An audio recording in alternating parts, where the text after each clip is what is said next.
Welcome back to Mental Health Bar. I'm Chris PG, as always. And this week I am joined by Jez Rose, broadcaster, author, and human.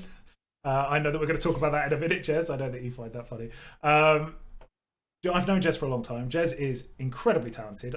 He has been successful in many different fields. From when I first met Jez, he was the youngest member of the Magic Circle. And now, who knows what you're doing? You're a multi-award winning author. You're doing a lot of vlogs and podcasts and motivational speaking and being very proactive. What would you describe yourself as, Jez? I'm not comfortable answering that. A human is all that matters, isn't it? I don't know. I get called a motivational speaker a lot, but I don't really agree that motivational speaker as a concept exists, because what motivates one person is intrinsically and entirely very different to what motivates another person. So the idea that you bring somebody in to talk to 150 people to quote unquote motivate them, sort of, for me, it doesn't really make any sense.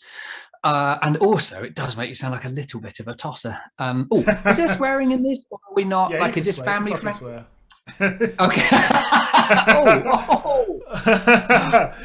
Well, it's fine. It's a the line. thing is, the whole point is that there's no lines here. We can talk about any topic, and in order to talk about any topic, you have to be able to swear sometimes. And also, a lot of the times, the topics that we discuss are a lot worse than in terms of where the boundaries are pushed than the words we use to describe them.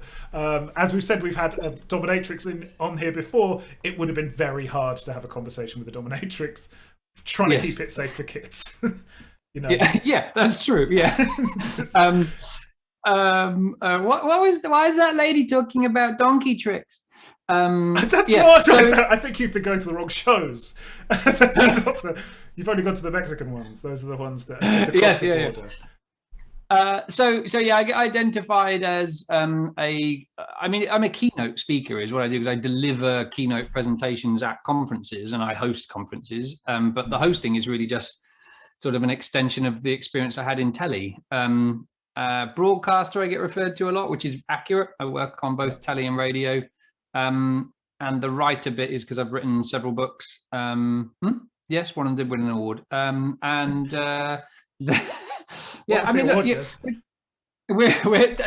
doesn't matter. It's only the Beverly Hills Book Award.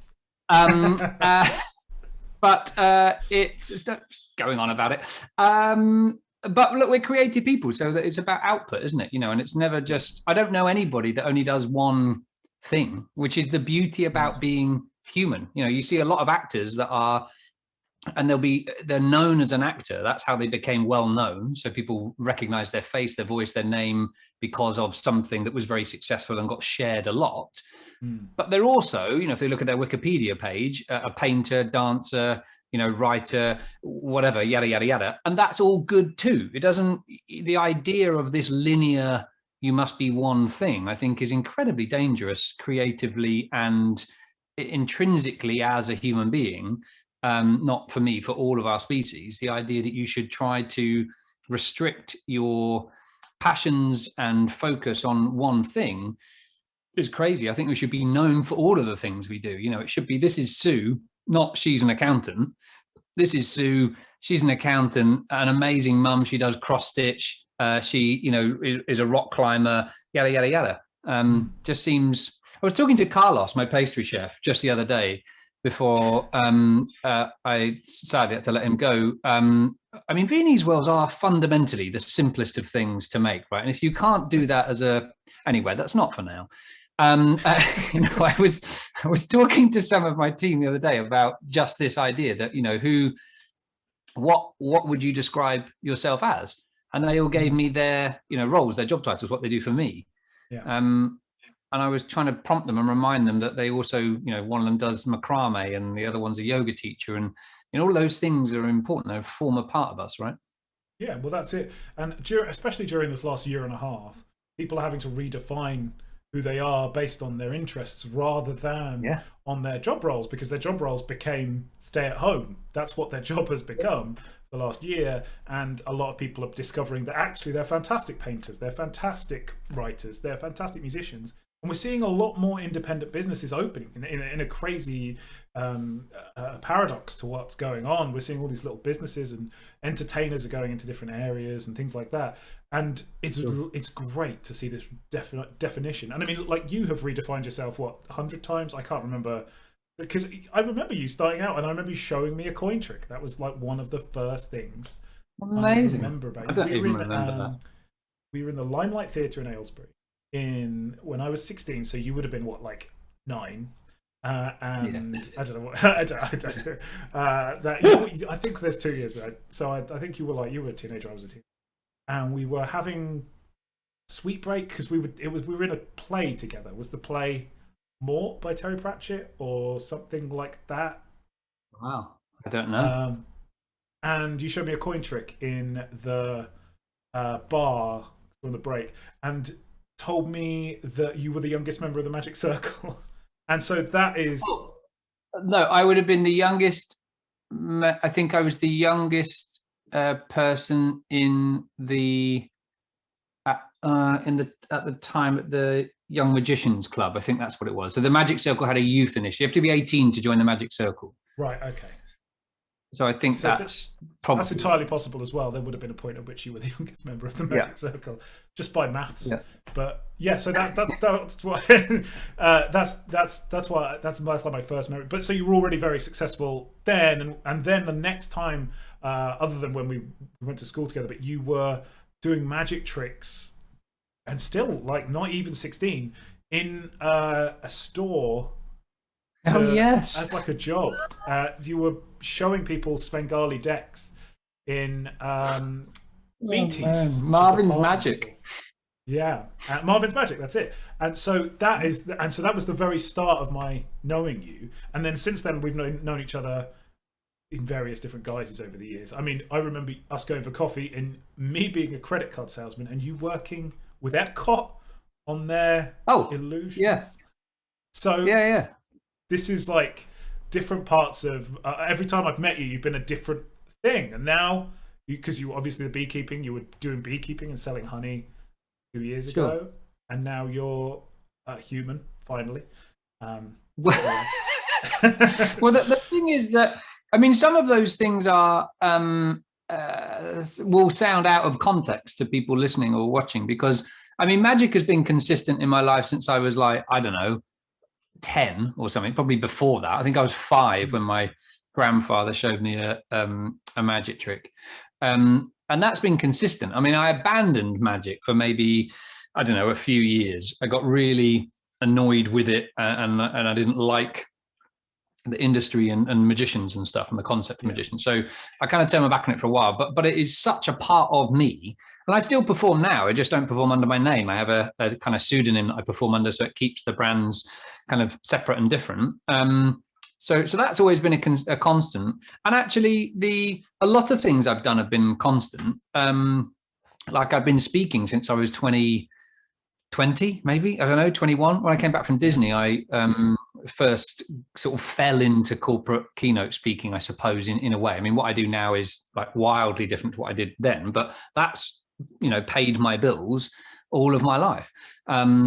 And the other things that I picked up on or done, like when I was studying human behavior and then sort of fell into animal behavior, when you're self-employed, you have to create something in order for you to earn money, right? And one of my strengths is definitely taking a concept or an idea and monetizing it. Not in a crass or crude way, but just in a, okay, I'm doing this thing and I'm enjoying it. There is the potential for me to earn money from it and therefore pay my mortgage. And that's quite important. So why don't I do the thing that I'm enjoying, rather than it being, I've got to go and get a job. Hello, Mr. Tesco's, or hello, you know, Mr. Department Store. Have you got a job that I can kind of struggle through while I'm trying to enjoy doing this other thing in my life? My role has always been, my sort of approach, has always been, can I make money out of the thing that I'm really enjoying? So can I just do that?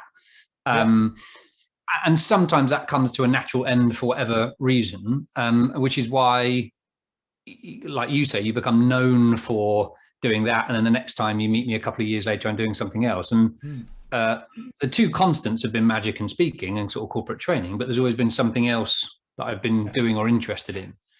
It was animal Yeah. behavior was the other one that I remember you being very Yeah. defining yourself as very strongly for about 10 years. I think it was 6 years. It was a long time. Yeah, But probably. the other thing that I don't know if you even know this, but you were the person that performed the first live stand-up show, which was actually a magic show in the end. It was you? Oh, he's now a priest. That guy, and John Vanderput.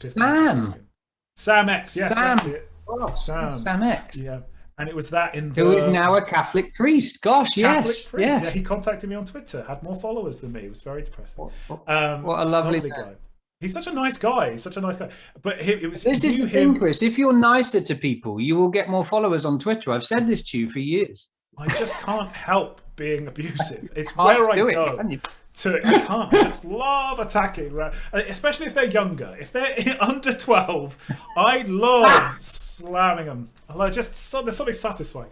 No, but that was my first ever stand-up live comedy show that I'd ever been to, and I'd literally I'd never been to live stand-up before or live anything before, and I'd just got the tattoo that's on my arm to say that I was always going to be into entertainment.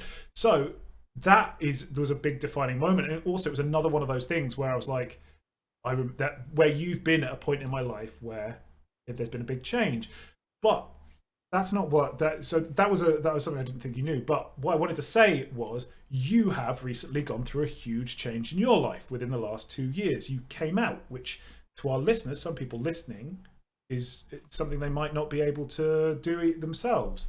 And how was that for you? What happened? You tell the story rather than me tell the story. Coming out as gay. Yeah, coming out as gay. Right. Not just as to a make sure. magician. I haven't come out. Yeah, I know, right? I was like, well, that's a bit of a dramatic way to say. I mean, you came out to tell us all that you are a keynote speaker now. Finally come out as a human. As a human, yeah. Well, look, I came out when I was about, I don't know, 19 or 18 or something. I'm one of the only people I know. There have been many more, but I'm one of the only people that came out of the closet, went back in it, and then came out again. So I came out when I was quite young. And then I was in a relationship I was engaged to a guy that was kind of breaking up and wasn't going anywhere. At the same time, I became really, really good friends with a girl that was also kind of in a relationship that wasn't really going anywhere. And we became really, really good friends. And one thing just kind of led to another. And then without all of the complexities, because it's not really relevant for here. Although I do understand that some people find it very difficult to understand. They say, okay, so you were gay, you identified as gay, she knew you were gay, then you ended up marrying her. How the hell does that happen? And that's a much more in-depth conversation, which probably isn't for here because it's irrelevant. And it's, I'm kind of guarded about what I say without really speaking to her. Yeah. And when we went through the process of breaking up, my ex-wife and I chose kindness as our modus operandi.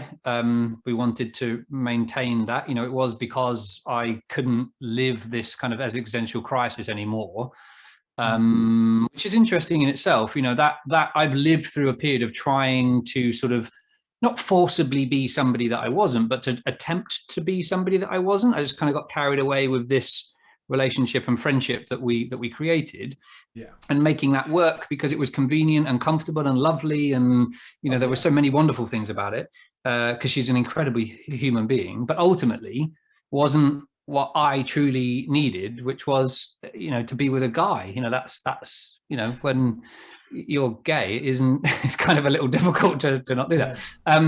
So I came out. So I'd already been out, but I've always been very, very private about my life, always. And I think it's because I've had a very public life. I started presenting kids TV in 2003, I think, and so did kids TV from 2003 to 2008. Came out of TV, went back into it sort of a few years back, sort of more mainstream. So people have known my name, and when you're a performer, they're interested in you, they're asking you questions about you, and so my personal life has always been very private.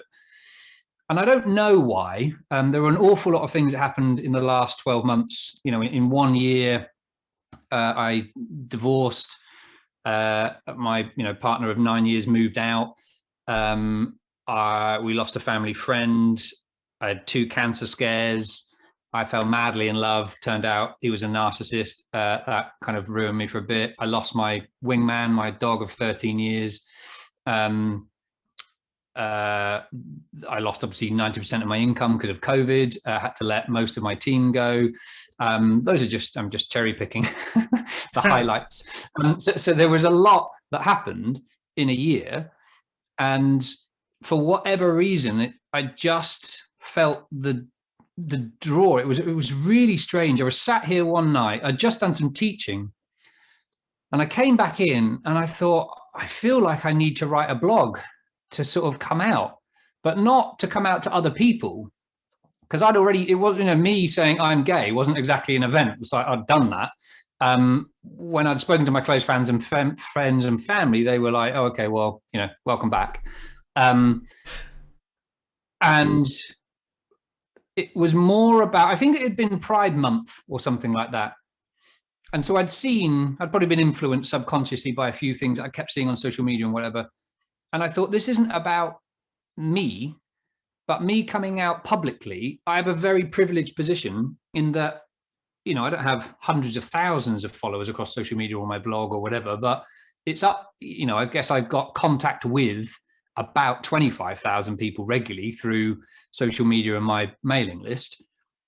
There will be people on that 25,000, of those 25,000 people, that are not living a life that is true to themselves, irrelevant of whether it's sexuality. It could be they're in a dead-end job and they know deep down they hate it. It could be something to do with a relationship. It could be that they just lost their way. It could be they don't have that fire in the belly, they don't have the passion. It could be confidence, could be sexuality, could be anything. And I figured now was my opportunity to say, okay, look, this is kind of a slightly selfish purge to say, this is who I am and who I really am. And I'm going to be authentic and vulnerable, because I had by that point started seeing an awful lot of, or was very consciously aware of, a lot of falseness and filters and bravado on social media. Just the bullshit. Yeah. And I thought, this is an opportunity for me to say, look, here is me, because I'm a human being, as we all are. I'm vulnerable, and this is my opportunity to be authentic. And it was not without huge stakes. I posted it on the blog and across social media, and I went to bed. And the next morning, or late that night, somebody texted me and it woke me up. And I went onto social media and I could not, I'm actually feeling quite emotional thinking about it for the first time ever. I could not believe that outpouring of support, and which was nice. It was nice to validate that, oh, okay, this is okay to be honest and integral and vulnerable. But it was the little things with people saying that really resonated with me, or that's really made me think, or thank you, I've got, a similar thing, not with sexuality or whatever. It did what I needed it to do. So yeah, that was my sort of journey, I suppose. And from then on, I sort of vowed that I would always be honest and open and vulnerable and authentic. I started taking Wednesdays off. They're sacred. You can't get hold of me on a Wednesday. If you want to book me for a call or something on a Wednesday, it ain't going to happen. If you want to pay me to do something on a Wednesday, because of the current economic climate, I probably will do that. But it doesn't matter how much you jump up and down, it's not going to happen. And I have kind of scheduled call times in the week. And if you want to speak to me on a different day where there isn't a call time, you're going to have to wait till there is a call time, broadly speaking. And I started just being a bit more, I don't know, honest and true to myself. And having gone through a remarkably long stretch of depression with tablets that didn't work, and drugs have always worked really well for me for depression, but this time round they didn't. And I had nothing else left. It was like, okay, so I either kill myself, which was absolutely totally on the cards, or I need to find something else. I found therapy and an amazing therapist. They're very rare, sadly. But also this honesty, I think, was the thing that really sincerely let me feel free. And of everybody I've spoken to who feels the same, it is that's the turning point for them. It's a cornerstone of happiness for them, is an acceptance of an ability to be able to look in the mirror and say, I'm not happy. What do I need to do? And to do something about it. Yeah. See, that being honest with yourself and being open with yourself, it's not just about being open and honest to yourself about yourself to the world. It's granting everyone else license to do the same around you, so everyone can finally breathe out. You know? Yeah. They're not. Well, see, we wouldn't have this segregation and the problems that we've got if more people said, I'm transgender, I'm bipolar, it's the little things. If a guy walks down a street in a dress, understandably, he's going to get verbal abuse, and he's going to get abuse and weird looks from people because he's the odd guy. He's the guy that doesn't happen. Well, if more people walk down the street in a dress because that's self-expression and whatever, then suddenly that sort of becomes the phasal norm. When someone says I'm bipolar, everybody kind of recoils because they don't know what to do with it, because they're like, that's not within my my construct. It's not within my vernacular. I don't know how to behave. What does that even mean? So the more people that can just be honest and human and share their flaws, I think we end up with a society that's incredibly strong and powerful. I think we, as a species, do ourselves disjustice every day. Every day. Oh no, I agree. We've covered this a load of times with the mental health bar. Is that it's not about when with puzzles. It's never about the picture. It's always about the cracks in between. Those are the interesting bits. It's where you put the thing together, not the overall picture in the end.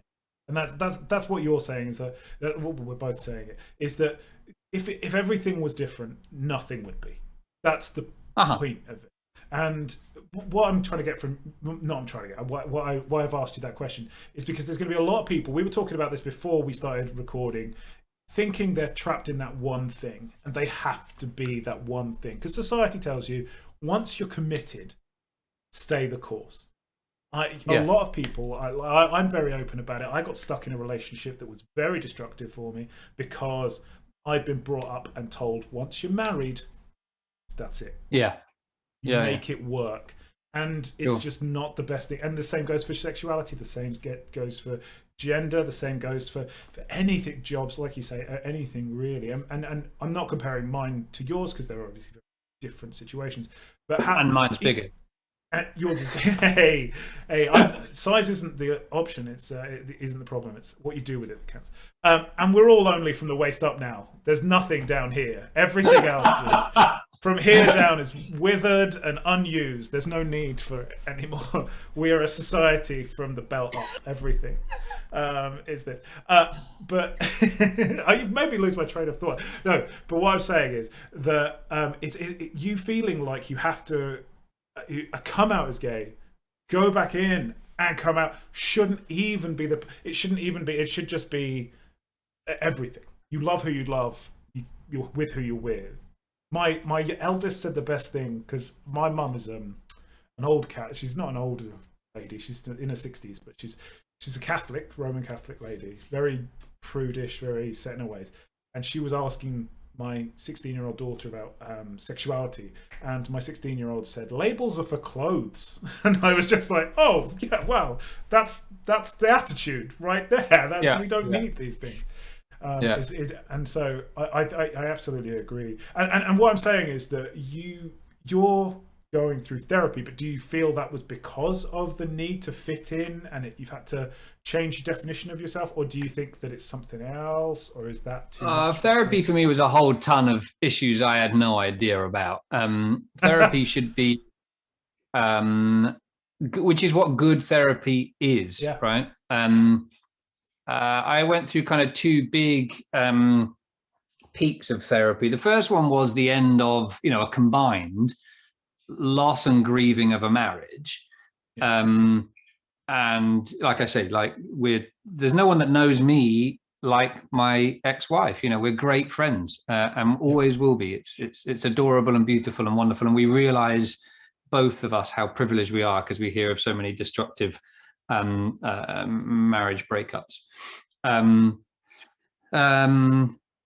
So there was that, but also the combined existential crisis, which is that, okay, so for the 9 years gone, you've been living a life trying to fit in with this toxic masculinity and conformity of something else that deep down you've been suppressing, it does put you in a bit of a spin. Makes you feel very, very lost, and you question a lot of things. You have to kind of, you're grasping identity and working out who you are again. And that's a very, very, very confusing space to be, because you question everything. You're like, oh, do I drink that tea because like of something else, or do I actually like drinking that tea? And what about these clothes? And do I wear those clothes because they are really me, or is it just because I've been trying to, all this kind of stuff. And then the second big, just when that was, I was feeling great, actually, that was incredibly beneficial. Then the next big hit was kind of a double whammy. It was losing, I can't say his name because the little dog is laid there, the other side of the camera, and he looks for him if I say his name. So losing the big dog is still phenomenally painful. And so that came, and then at the same time, I kind of got caught up in this whirlwind romance with this guy who turned out to be somebody very different to who I thought he was. And the loss of that kind of came as a double whammy. So then I was like, I left swimming thinking, geez, there is again, so it's like you've got a loss wound that's just kind of scabbing over and healing, and you're all right with it. And then someone comes along and just goes, I will rip that off and dig that around a little bit again. Some lemon juice in there. Yeah, exactly. Yeah. So, and that, but see, that then opened up a whole nother can of worms to do with, attachment and detachment and grieving and absence of grieving and core unmet needs. And I think everybody should go through therapy. I think it is, I think, essential for our species. We'll go to an optician because we can't see well, and you can't get ringing in your ears. You go to an audiologist, and then what do we do for this thing up here? The very thing that defines our character and our being and our characteristics, and we just constantly throw stuff at it. We don't do anything to keep it well. It's tragic. We're not taught how to feel. We're not taught how to feel at school. They don't. Well, particularly us, right? Because we're guys. Like, we're not allowed to feel. Guys, right? We're the guys. We're the guys. The guys. Right? Mask for mask. Check me out. You see, we both do this, and this is an automatic reaction to no matter what we do in life. We always do this as soon as we start talking about emotions. Both of us have done it all the way through this, and we always have done forever. Yes. And we think of it as it's an automatic reaction because we're talking about something vulnerable. And even if we wanted to stop, safeguard yourself, isn't it? It's a psychological barrier. For me, it's slightly because I don't have a back on my stool, and I've realised that my back is aching a little bit. So this is quite a nice way for me to sort of brace my shoulders back. But I'll stop doing it. Sorry, I'm very open. No, you don't have to. You don't have to. This is absolutely. Now I've pointed out. I don't mean to make you uncomfortable. That is not absolutely. But it is something you will recognise it. Yeah, no, you did. Hey, Macarena. Hi. That was. But that I still do it because I literally spent. So you know me, but and the listeners know me. I spent 10 years in a relationship with someone telling me who I was, gaslighting me into believing. So I had the same thing where I'm now 38 and I don't know if I wear clothes because I should wear clothes, or I don't like foods because I do foods, or do I like this band because of that band? And going through not the same things you are, but similarly trying to find what's actually at the core and not just, and it makes you crazy. It makes you, because you're not just like you say, you're not just experiencing things, you're questioning how you should experience those things. And instead of it just being your brain to the experience, it's your brain to a flow chart and then to the experience. Am I supposed to feel this? What's the way that I'm allowed to experience it? And it's one of the things I've done is like, my mum's bought me a kilt for Christmas, and I fully intend over summer to just wear kilts. And I've always totally normal. Totally normal. It's totally normal. But I've always wanted to. But there's always this thing in my head that's like, you're not Scottish and you're not transgender. Why would you wear that? But it is just because you can only wear a kilt if you're Scottish or transgender. No, but it's not about the kilt. It's about the fact that it's like a skirt, because this isn't like this is a rainbow kilt. This is like rainbow colours. And my mum got it for me, and she was like, "Yeah, I'd love you to wear that." And I was like blown away by the fact that she was.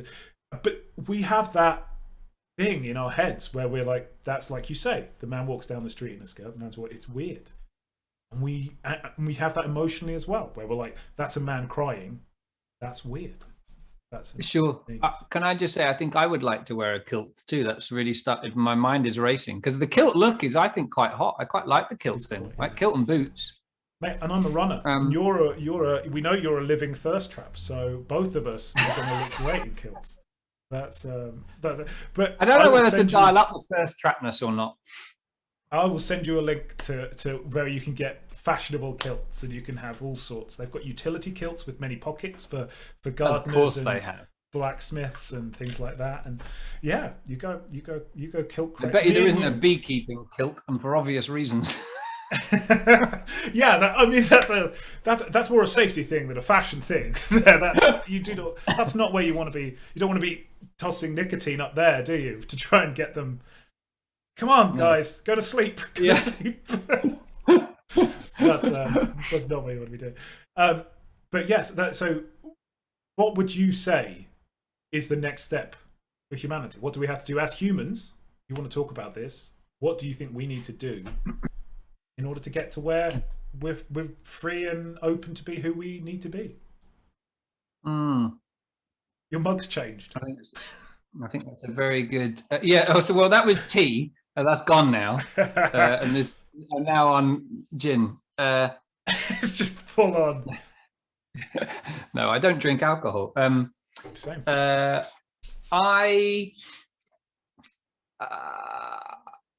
So I think that's a very difficult question to answer. I think one of the things I'm passionate about is that we need to be able to define what it is to be human. So it's a question I started asking people a couple of months ago. Fascinating. We're all human. We are that species. And you ask somebody, what does it mean to be human to you? And it sends them into this tailspin. The answers are, oh my gosh, I can't believe you're asking us that so early on in the morning. Oh, that's such a deep question. Oh, I've never given that any thought. My God, that's a brilliant question, but I've no idea. I think it's about this. Then person 2 will go, oh, I think it's about that.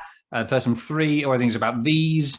Person 4, I think it's about them. You're just like all over the shop. So you are living as a human being, and you can't tell me what it is to be human. I think that fundamentally is a question we need to answer and work out what that is. There probably isn't a defined single answer, but the question is an interesting one. And the second thing I think is incredibly important, and I don't really know how to articulate it yet. I'm still thinking about it. I have real concerns from a behavioral and psychosocial point of view of the conflict and contradiction and real challenge of allowing people to have a voice and a platform. Critically important. I'm all for that. But it's then when we create subcultures of the people that need a voice or a platform that we then begin to drive a wedge, because we've got so many subcultures. So for example, lesbian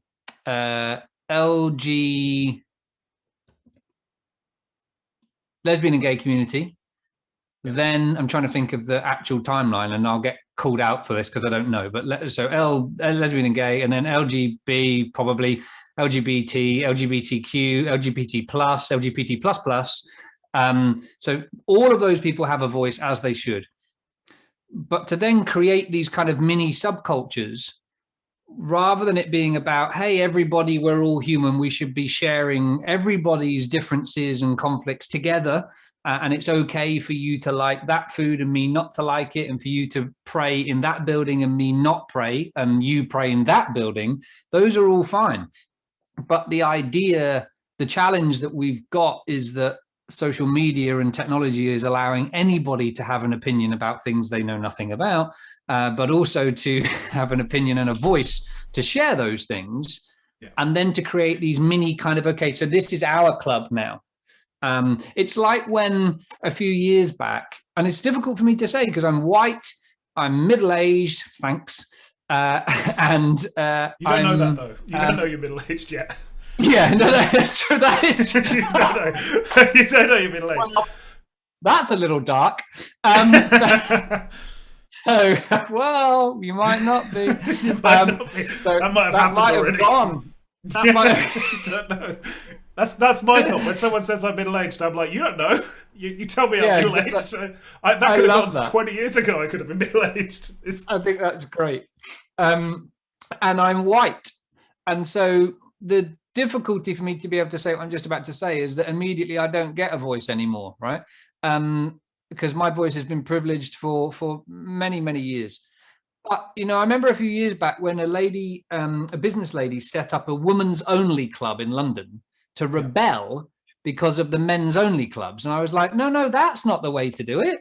Like, the way to do it is to stop the men's only clubs and make it a human club, right? A people only club. It's like, you can't say, okay, well, this is going to be only for gay people, and this one's only for queer people, and this one's only for transgender people. I get it. It's important to identify with a tribe. It's important for you to feel that you have value and a voice and an identity, critically important for human beings. I just worry that we're on a very dangerous path to create and fuel the very segregation that we're trying to pacify. Does that make sense? It makes sense. My pushback on that, it makes sense, absolutely. I understand what you're going for. And at the base core of it, I think that you're absolutely right. That we should all be one. We were just saying, about my daughter, labels are... But I think a lot of the times these communities are made rather than trying to feel something, just to keep themselves separate. They're made for safety and because they're denied their identity. And so when they do find a crowd or a tribe, finally they want to keep it. They don't want the people who've been abusing them and for telling them that they're not valid for all these years.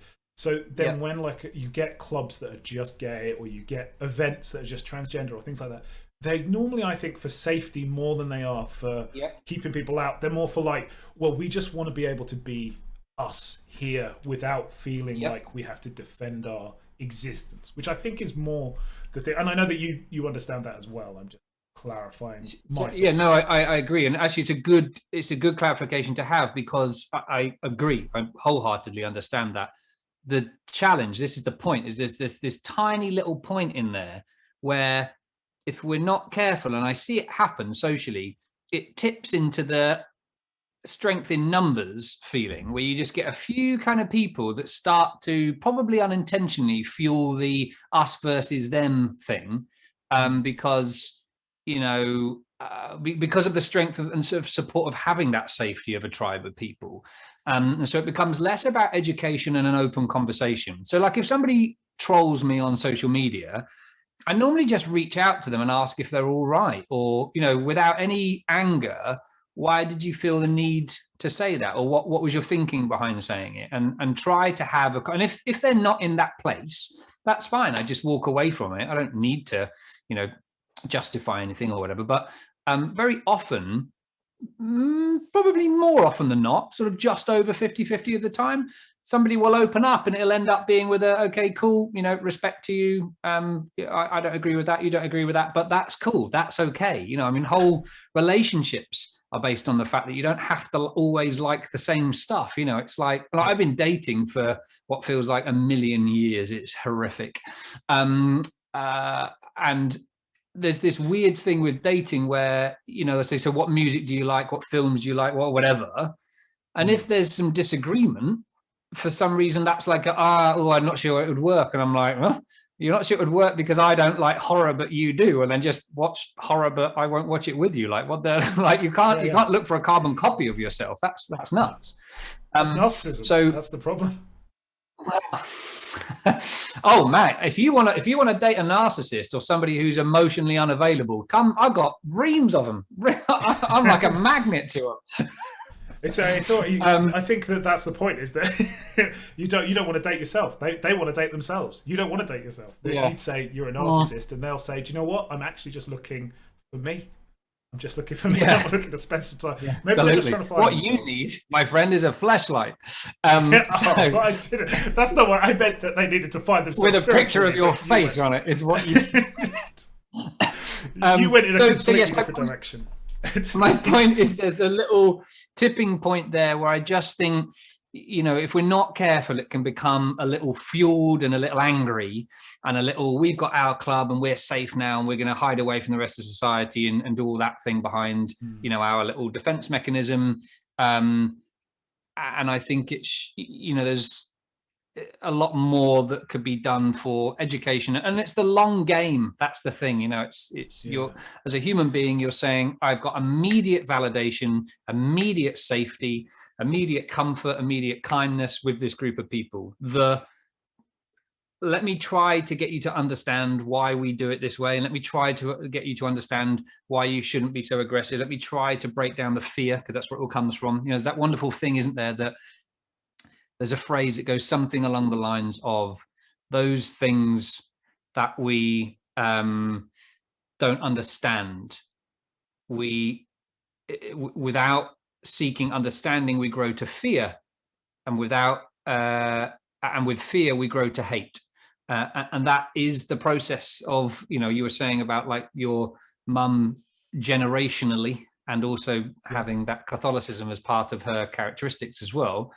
There is that whole generation of people who, through lack of knowledge or understanding, have grown to fear and then hate things that they don't, initially understand. That's why it's joyful to hear about your daughter. That's the next generation who are saying, it's just a label. Yeah, we've had this conversation about it. Their generation is just so much more open. They still do have that misogyny and that sexism and racism. Of course, they're still there, but it's not. The general attitude is a much more fluid, pan kind of thing, where even to the point where our youngest ruined someone's coming out because she was just indifferent to it, rather than being like, wow, you're a lesbian. She was like, yeah, why wouldn't you be? And she just didn't, because I know made a non-event of an event. Exactly. And I felt bad about, because it wasn't until she told us, and I felt bad about it. And I was like, oh, well, no, for everyone, it's a big deal, because when you're an alternative sexuality or gender to the norm, to the mainstream, then you go through a lot of problems. There's a lot of bigotry. There's a lot of aggression. And so coming out to you was a big deal. And she was like, oh, I just don't care. I don't know who you should love. Well, isn't that joyful? If we can get to a place where it shouldn't be a big deal, exactly. I think is wonderful. No, I absolutely and the reason it's a big deal is because of the generational psychosocial norms. It's this, boy meets girl, 2.4 children, career, yada yada. It's that generationally that we're still taught, from a very young age. So I think that's joyful. I'd love to be a coming out ruiner. I think that's a wonderful. Ruiner. I should be careful how I say that. You should probably not. No, you have to be careful with things like that. See, I always think that it's like people should be able to celebrate those things, but again, as you say, it's a fine balance. They should be able to celebrate, but wouldn't it be great if they didn't have to?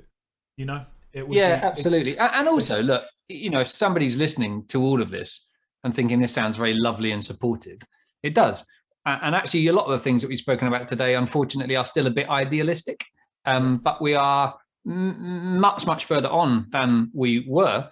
It's just that we'll have much further to go. But then I was talking to somebody recently about sort of this very thing about generational. I said, look at, it was my somebody that worked with me about sexism and misogyny and whatever. And I said, That's sensitivity reader. What is?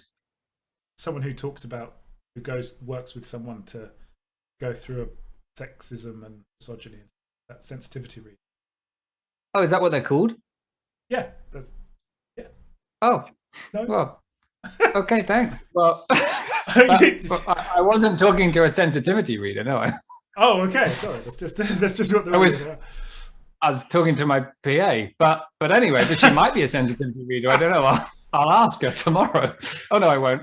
Tuesday. Anyway, I was saying about the sexism thing because it had come up in the news about this whole horrific thing with the girl that was followed and murdered, and that brought that wonderful voice to women saying it happens all the freaking time. Like, I don't know, somebody who hasn't been followed or felt uncomfortable, and I was like, bloody hell, that is horrific. And actually, I was listening to a guy being interviewed, and I thought, I've done that. I've been behind women and crossed the street intentionally because I've realized I'm the only person following them, and I didn't want them to feel uncomfortable. Anyway, I was talking about that, and I said, the problem is, I said, you will have generations of this yet before this goes away. I said, it doesn't matter how massive this is in the news. It doesn't matter how much media coverage there is and support. Look at racism.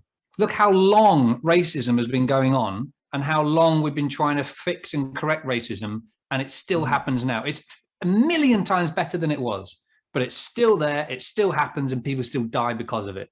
Look at sexuality and the gay community broadly, the gay community. And, you know, people used to die. They were murdered because they're gay or different.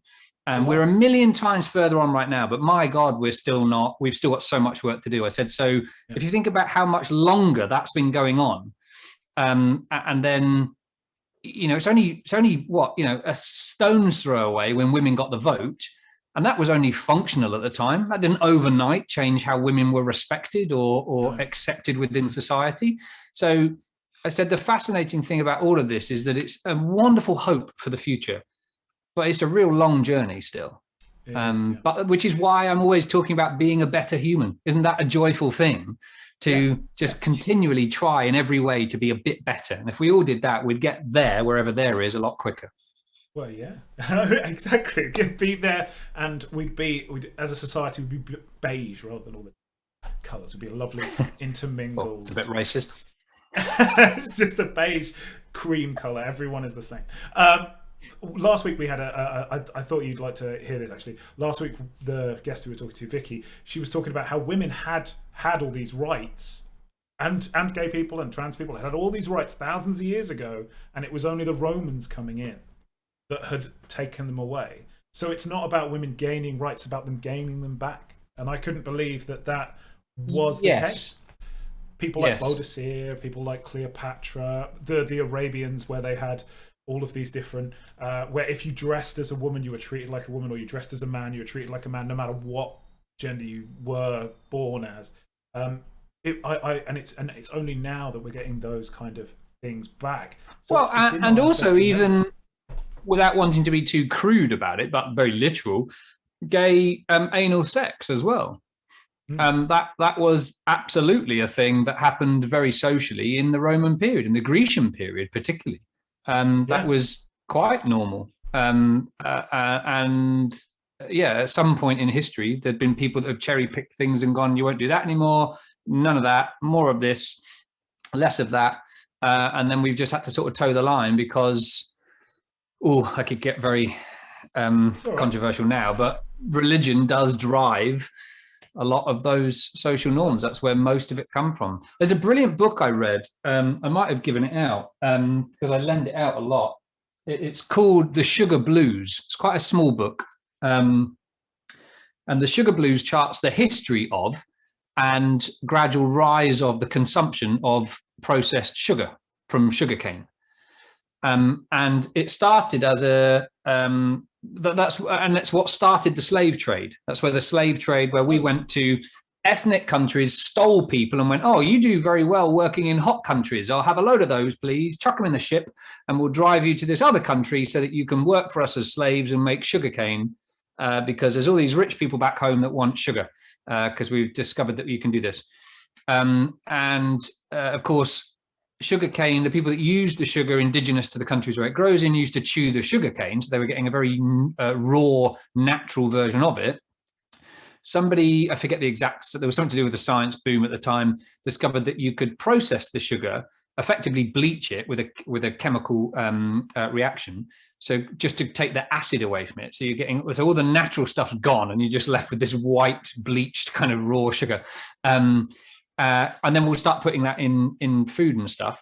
And it was the maid or the chambermaid of a very wealthy person who was unwell, who noticed this strange smell from their urine in the chamber pot and linked the two and was like, hang on a minute, you've started eating a lot of this sugar stuff and your urine stinks and you've got headaches and, you know, acne and yada, yada, yada. I wonder if they're the same.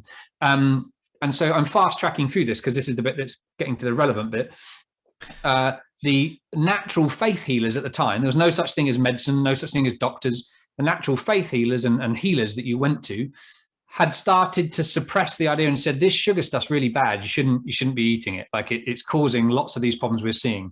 The problem is, by that time, the church were really heavily invested in importing all of the sugar from around the world. So it was kind of the royalty, the royal family, or it wasn't royal family as then, but the king and queen and the church were in bed together saying, we'll fund and get these ships and these slaves and own these slaves and whatever, and get lots of sugar for you guys to consume. So they'd started noticing that these natural healers were telling people not to eat the sugar. So the church applied to create a training scheme, what we now know as medicine. And they said, we need to train some people to be doctors, but you can only practice medicine if you've done this training scheme. And so they create, and the king and queen said, yeah, great, we'll do that. It's our royal decree, these new people. And of course, sugar was absolutely fine. And so if you weren't one of those people, you were told that if you sought advice from a natural healer, you would be banished from the church. Of course, the church was everything to those people back then. That's all they had. They couldn't not be banished from the church. And the natural healer would be executed. So that got rid of all of them. And so what originally happened is the church said, we'll keep training people in spirituality and the mind, which later became psychology. And the king and queen, you sort out the royal decree of training people to become doctors. And it wasn't until later that they then gave the psychology bit away to medicine. And that's why medicine and psychology are still separate, because they always were from the very beginning, even though that now we know, the brain is linked to the gut and it's all one whole thing. So my point, sort of broadly, is that is just to do with sugar. And we're carrying all of those sorts of long generational societal norms and formation of who we are today, which forms, whether or not we accept people for being a bit different or not. Yeah, it's crazy. I didn't know that about the sugar. I didn't know. I'm going to have to look that up now. It's an amazing book. You won't be able to put it down. It's an incredible book, The Sugar Blues. I'll check it out today. Jez, you are a busy man, and I've already taken up more time than I said we were going to take up. Tell everyone where they can find you and what you're working on at the moment. Or I'd rather you not visit. Oh, I see what you mean. You can. There is a website, Jez Rose, JEZROSE.co.uk, or social media. I'm on Instagram and Twitter, LinkedIn and YouTube at that Jez Rose. Go, that Jez Easy, Rose. Isn't it? Easy to remember. Easy, mate. Easy to find.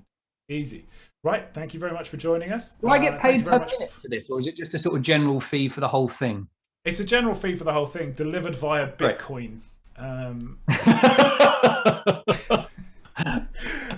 Knowing how much you're into technology. Right. So thank you very much for joining us, Jez. It's been a pleasure. Thank you very much for tuning in to the Mental Health Bar once again. We'll be back next week with more guests. Thank you very much, Jez. See you later. Bye.